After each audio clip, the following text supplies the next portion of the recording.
कभी भी अपने आप को किसी से भी कंपेयर मत करो, क्योंकि आप यूनिक हो। और अगर आप अपना मवाजना दूसरों से करते हो तो आप कभी खुश नहीं रह पाओगे। मैं आपके साथ एक कहानी शेयर करता हूँ जो आपको ये एहसास दिलाएगी कि आप कितने स्पेशल हो। ये कहानी आपकी लाइफ पूरी तरह से चेंज कर देगी। तो बिना टाइम वेस्ट किए स्टार्ट करते हैं। ये कहानी है एक ऐसे कव्वे की जो अपनी लाइफ से बिल्कुल भी खुश नहीं था। वो हमेशा दुखी रहता था और उसके उस दुख की वजह उसका काला रंग थी। एक मर्तबा एक बुजुर्ग रास्ते से गुजर रहे थे। उन्हें उस कव्वे के रोने की आवाज़ सुनाई दी। बुजुर्ग ने कव्वे की तरफ देखा और पूछा कि तुम क्यों रो रहे हो। जिस पर कव्वे ने जवाब दिया कि रोऊं नहीं तो मैं क्या करूं? क्या ये भी कोई ज़िंदगी है जो मैं जी रहा हूं? काला रंग भी क्या कोई रंग है? किसी को काला रंग पसंद नहीं। कोई भी मुझे प्यार नहीं करता मेरे इस रंग की वजह से। कोई मुझे दाना नहीं डालता। मैं अपना ज़्यादातर वक्त कचरे में गुजारता हूँ खाना ढूंढने के लिए। मुझे नफ़रत है अपनी ज़िंदगी से। तो बुज़ुर्ग ने उस कव्वे से पूछा, अगर तुम्हें दोबारा मौका मिल जाए अपनी पसंद का परिंदा बनने का तो तुम क्या बनना चाहोगे? कव्वे ने कहा, अगर मुझे मौका मिला तो मैं एक हंस बनना चाहूँगा, एक सफ़ेद हंस। क्या खूबसूरत रंग है सफ़ेद। इस पर उस बुज़ुर्ग ने कहा कि ठीक है, मैं तुम्हारी ये ख्वाहिश पूरी करूँगा। मैं तुम्हें हंस बना दूँगा, लेकिन उससे पहले मैं चाहूँगा कि तुम हंस के पास जाओ और उससे उसका हाल पूछो। वो कौवा हंस के पास गया। हंस एक तालाब में नहा रहा था। कौवे ने कहा, तुम कितने खूबसूरत हो, तुम कितने हसीन नज़र आते हो। खुदा ने तुम्हें कितना दिलकश बनाया है। तुम तो अपनी ज़िंदगी से बहुत खुश होगे। तुम्हारी ज़िंदगी तो बहुत अच्छी गुजर रही होगी। जिस पर उस हंस ने कौवे से कहा कि तुम्हें किसने कहा कि मैं खुश हूँ अपनी ज़िंदगी से? तो कौवे ने पूछा कि क्या तुम खुश नहीं हो? जिस पर हंस ने जवाब दिया, बिल्कुल भी नहीं। आखिर क्यों? कौवे ने पूछा। जिस पर हंस ने कहा कि सफ़ेद भी कोई कलर है? बकवास, कोई सफ़ेद पसंद नहीं करता। सफ़ेद तो कफन का रंग होता है। खूबसूरत तो वो तोता है। कितना प्यारा रंग है उसका, कितनी प्यारी आवाज़ है उसकी। लोग उसे पालते हैं, उसे दाना डालते हैं, उसे प्यार करते हैं, उसे मिट्ठू बेटा बुलाते हैं। और मुझे तो कोई घास भी नहीं डालता। मैं तो बिल्कुल खुश नहीं हूँ अपनी ज़िंदगी से। अब कौवे ने सोचा कि हंस बनने का कोई फ़ायदा नहीं, तोता बन जाता हूँ, खुशी खुशी ज़िंदगी गुजारूंगा। अब कौवे ने सोचा कि एक दफ़ा तोते से जाकर मिलता हूँ और उससे उसका हाल पूछता हूँ। अब कौवा तोते की तलाश में निकल पड़ा, लेकिन तोता कहीं नज़र नहीं आ रहा था। उसने 2-3 दफ़ा पूरे जंगल का चक्कर लगाया, लेकिन तोता कहीं नज़र नहीं आया। बहुत ढूंढने के बाद कौवे को एक दरख्त पर तोता बैठा हुआ दिखाई दिया। वो उसके पास गया और कहने लगा, तोते भाई, तुम कितने खूबसूरत हो, कितनी प्यारी आवाज़ है तुम्हारी, कितना प्यारा रंग है तुम्हारा। लोग तुमसे कितना प्यार करते हैं, तुम्हें पालते हैं, मिट्ठू बेटा बुलाते हैं। तुम्हारी ज़िंदगी तो कितनी अच्छी होगी, तुम कितने खुश होगे अपनी ज़िंदगी से। जिस पर तोता बोला कि तुम्हें किसने कहा कि मैं अपनी ज़िंदगी से खुश हूँ? मैं तो अपनी ज़िंदगी से बिल्कुल भी खुश नहीं हूँ। कौवे ने पूछा, तुम्हें क्या परेशानी है?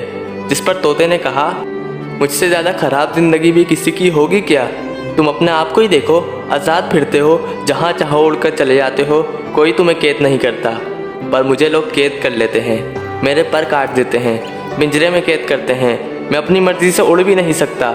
मैं तो छुपता फिरता हूँ कि कहीं कोई मुझे पकड़ ना ले। मैं तो अपनी ज़िंदगी से तंग आ चुका हूँ। मेरे से ज़्यादा तो मोर अच्छा है। कितना प्यारा रंग है उसका, कितने हसीन पर हैं उसके। जब वो पर खोलता है तो लोग उसे देखते रह जाते हैं।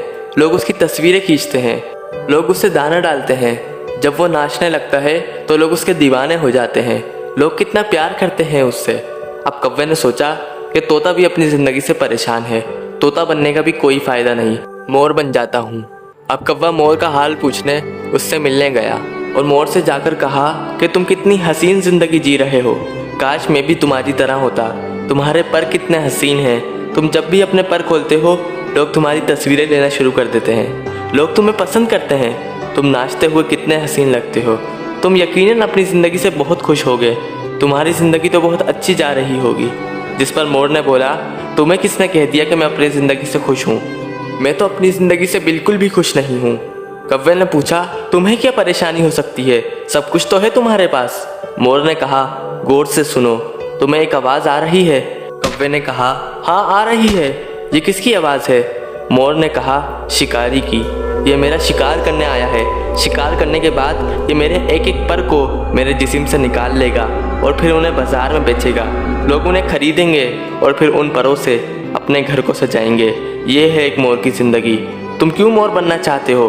कौवे ने कहा, मतलब तुम भी खुश नहीं हो अपनी ज़िंदगी से? मोर ने कहा, बिल्कुल भी नहीं। जिस पर कौवे ने पूछा कि तुम्हें क्या लगता है कौन सा परिंदा इस दुनिया का सबसे ज़्यादा खुशकिस्मत परिंदा है? मुझे कौन सा परिंदा बनना चाहिए? जिस पर मोर ने कौवे से कहा, तुम सबसे ज़्यादा खुशकिस्मत हो। कौवे ने पूछा, वो कैसे? मोर ने कहा, क्या कभी तुमने चिकन बर्गर के बारे में सुना है? कौवे ने कहा, हाँ सुना है। मोर ने कहा, क्या कभी तुमने चिकन सैंडविच के बारे में सुना है? कौवे ने कहा, हाँ सुना है। लेकिन क्या कभी तुमने कौवे के बर्गर के बारे में सुना है? कौवे ने कहा, नहीं। क्या तुमने कभी किसी को कौवे के गोश्त और परों को बेचते हुए देखा है? कौवे ने कहा, नहीं। क्या तुम्हें किसी से कोई खतरा है? कौवे ने कहा, नहीं। क्या तुम्हारा कोई शिकार करता है? कौवे ने कहा, नहीं। क्या तुम्हें किसी से कोई मसला है? कौवे ने कहा, नहीं। तो फिर कौन ज़्यादा खुशकिस्मत है, तुम या मैं? कौन सबसे अच्छी ज़िंदगी जी रहा है, तुम या मैं? तुम दोस्त, तुम। यकीन मानो, तुम सारे परिंदों में सबसे अच्छी ज़िंदगी जी रहे हो। तुम आज़ाद हो, जहाँ चाहो उड़ सकते हो, जहाँ चाहो बैठ सकते हो, कोई तुम्हें पूछने वाला नहीं। लेकिन मुझे तो यही नहीं पता कि अगले दिन मैं उड़ भी पाऊंगा या नहीं। कौवे ने सोचा, मैं तो मोर बनने आया था और मोर कौवा बनना चाहता है। अब उसको ये एहसास हो गया कि वो जैसा भी है सबसे अच्छा है। अब वो बुज़ुर्ग के पास गया। बुज़ुर्ग ने पूछा, हाँ भाई, डिसाइड कर लिया, क्या बनना चाहते हो तुम? कौवे ने कहा, कुछ नहीं, मैं कौवा ही ठीक हूँ। और वो उड़ गया और उसने अपनी बाकी ज़िंदगी खुशी खुशी गुजारी। इसलिए कोई फ़र्क नहीं पड़ता आप कौन हो, कहाँ हो, कैसे दिखते हो, आपके पास क्या है और क्या नहीं, लेकिन आप बेस्ट हो, आप करोड़ों से बेहतर हो। इसलिए कभी भी अपने आप को किसी से भी कंपेयर मत करो। आप यूनिक हो, खुदा ने आप जैसा कोई दूसरा बनाया ही नहीं। इसलिए जो आप कर रहे हो करते रहो, क्योंकि आप जो कर रहे हो लाखों लोगों पर उसका असर पड़ रहा है। So never compare your self with anyone. Video पसंद आई तो लाइक कर दें और ऐसी ही और मोटिवेशनल वीडियोस के लिए चैनल को सब्सक्राइब कर दें। मैं मिलूंगा आपसे नेक्स्ट वीडियो में, तब तक के लिए अल्लाह हाफिज़।